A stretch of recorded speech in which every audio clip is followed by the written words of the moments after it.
तुम अगर हर सेकंड हर पल किसी ऐसे इंसान के बारे में सोचते रहते हो जो तुम्हारा दिल तोड़कर मजे लेता है, तो फिर खुद से दो सवाल जरूर करना। पहला सवाल, कब तक उसके बारे में सोचकर अपना वक्त खराब करते रहोगे। दूसरा सवाल, और बाकी वक्त का तुम क्या करने वाले हो। पहले सवाल का जवाब मेरी इस वीडियो से तुम्हें मिल जाएगा और दूसरे सवाल का जवाब तुम खुद ढूंढना। ये वक्त जो तुम्हें अपनी जिंदगी बनाने के लिए मिला था, ऐसे इंसान के लिए क्यों जाया करते हो जिसको तुम्हारी कदर ही नहीं है। कहाँ से आया तुम्हारे पास उसको सोचने का इतना वक्त। हर जगह का वक्त मार के तुमने उस इंसान को दे दिया।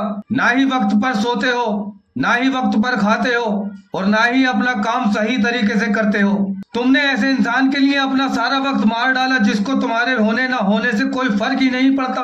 उसके लिए तुमने खुद को हाल से बेहाल कर डाला। तुम्हारे माँ बाप जिन्होंने तुम्हें कितने लाल प्यार से पाला था, तुम्हें उनकी भी कोई परवाह नहीं है। ना ही अपने माँ बाप की मुस्कुराहट देखते हो और ना ही उनसे बात करते हो।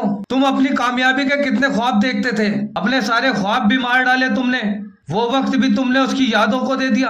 पहले तुम हंसते थे, मुस्कुराते थे, और अब उदास और चिड़चिड़े रहने लगे हो। तुमने अपने दोस्तों का, अपने ख्वाबों का, अपने काम का, अपने माँ बाप का सारा वक्त उसी एक इंसान को दे दिया। तुम्हें अपने अंदर खुशी नजर क्यों नहीं आती। बहुत सारे मोती हैं इस समंदर में, तुम एक पर ही क्यों रुक गए। तुम्हारा सपना तो नाम कमाना और लग्जरी लाइफ जीना था ना। क्या तुम उस एक शख्स के लिए अपने माँ बाप की सारी खुशियों को मिटा सकते हो जिन्होंने तुम्हारे ऊपर अपना सब कुछ कुर्बान कर दिया। क्या जिससे तुम्हारी शादी होगी उसे हमेशा के लिए धोखे के अंधेरे में रख सकते हो। अब बस रुक जाओ, बहुत हुआ।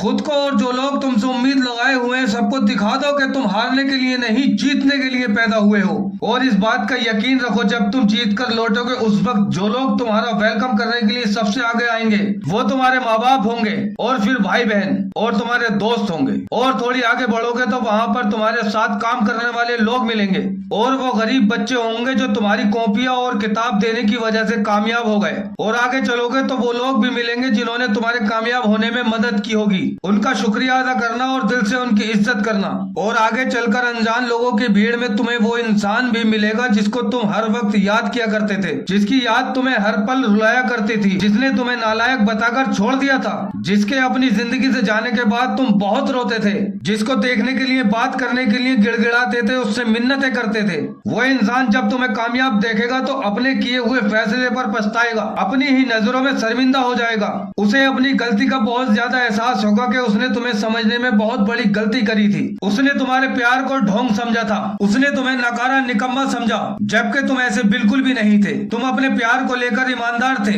वो अपनी खूबसूरती के घमंड में तुम्हारे प्यार की सच्चाई नहीं देख पाया। वो इंसान तुम्हें ठुकराने के अपने उस फैसले पर बहुत रो रहा होगा। वो इंसान तुमसे माफी मांगना चाहेगा लेकिन शर्म से अपनी नजरें नहीं उठा पा रहा होगा। उस वक्त तुम उसके पास जाना और उसे माफ कर देना और कहना, तुम्हारा शुक्रिया, अगर उस वक्त तुमने मेरा दिल न तोड़ा होता तो शायद मैं भी इसी भीड़ का हिस्सा होता। और तुम उस दिन के अपने फैसले पर फख्र करना कि जिस दिन से तुमने उसके बारे में सोचना बंद कर दिया था। अच्छा हुआ कि मैंने दुनिया की बजाय अपने आप को तलाश कर लिया। अच्छा हुआ जो मैंने अपने काम पर फोकस किया और मेहनत करना शुरू कर दिया। और अच्छा हुआ मैंने खुद को बदल दिया, क्योंकि अगर तुम नहीं बदलते तो मरने के बाद तुम्हारा नामो निशान मिट जाता। तुम्हारा बदलना बहुत जरूरी था, तुम्हें इस बदलाव की बेहद जरूरत थी। पहले सवाल का जवाब सिर्फ इतना ही था, और दूसरे सवाल का जवाब तुम्हें अपने अंदर तलाश करना होगा कि उसे भूलने के बाद तुम अब ऐसा क्या करने वाले हो कि ये सारी दुनिया तुम्हें एक कामयाब इंसान के रूप में याद रखे। और मुझे पूरा यकीन है तुम्हारे ऊपर कि तुम उसे भूलकर अपने आपको कामयाब इंसान बना लोगे। तुम कर सकते हो, तुम्हें करना ही होगा। तुम हार नहीं सकते, तुम जीतने के लिए आए हो। अल्लाह हाफिज।